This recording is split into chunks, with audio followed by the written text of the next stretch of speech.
Hello, my name is Nathan Vale, and this is Basic Doctrine. As human beings, we have a need to speak and be heard. Even when we're driving, we're so desperate to communicate, we have developed hand signals to encourage the other drivers to do better. If that simple form of communication is not enough, we resort to creating slogans and phrases and adhering them to the outsides of our cars, commonly known as bumper stickers. Now, I don't know if it's because I'm so bored while I'm driving that it makes bumper stickers seem more profound than they actually are, but I was intrigued the other day by one that read, "You are not the car you drive." The implication, of course, is that owning or occupying an expensive car doesn't change who you are as an individual.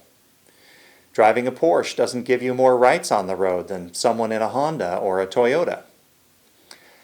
I think there is a profound parallel here with our spirits and our bodies, which at this particular stage of life are only coexisting, just like a car and its driver. Let me give you an example of why this distinction is so important. When I was in junior high, I was a skinny, awkward child.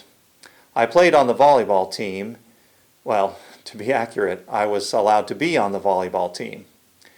But there was a large young man named Trevor in my art class who was a popular football player. The volleyball team had to wear ties on game days, and Trevor made good fun of choking me with my tie in front of the class whenever the art teacher was out of the room. This was a very difficult time for me, and at times I didn't even like myself because of what I perceived to be my shortcomings. But, similar to cars and drivers, our bodies have talents and deficits that do not necessarily reflect the spirits that occupy them.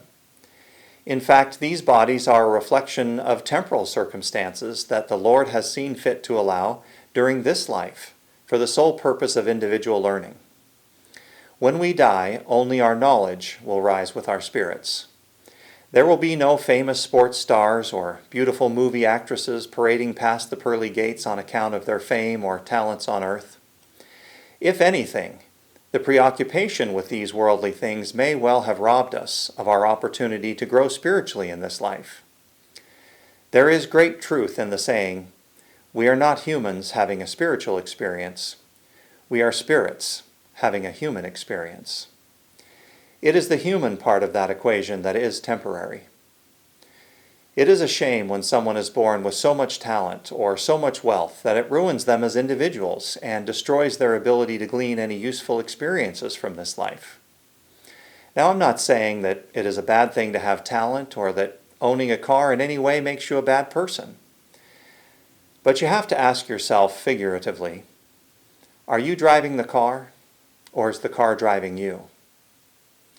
Now, on the other hand, so many others fall victim to the opposite pitfall as I did in junior high, feeling that they are actually the shortcomings of their mortal bodies, or that the opinion of others actually matters. The question is, are we falling short of our potential because we care what others think of us?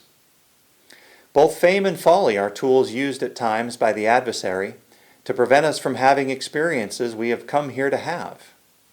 We are all children of a loving God, spirits, living temporarily in mortal bodies. We likely had no say in where we were going to be born or what type of body we would occupy these few years on earth, nor does it matter. We are not victims of the circumstances we are born into. It is our purpose to overcome whatever challenges we are blessed with, whether that be fame or misfortune. The fastest way to defeat our purpose here on earth is to follow the path of least resistance. I think we will be surprised and maybe even a little ashamed on the other side when we see mighty spirits rising from weak bodies and vice versa. Only then, I think, will we appreciate how personal and how individual the design of this life has been in order to give each of us the opportunity to grow in the ways we needed to become more like our heavenly parents. In the end, our resurrected permanent bodies will be a perfect reflection of who we are. So just remember in your daily challenges and shortcomings, you are not the body you drive. If you've enjoyed this video, please put your favorite bumper sticker slogan in the comment section below, and while you're there, don't forget to like my channel. Thank you for watching.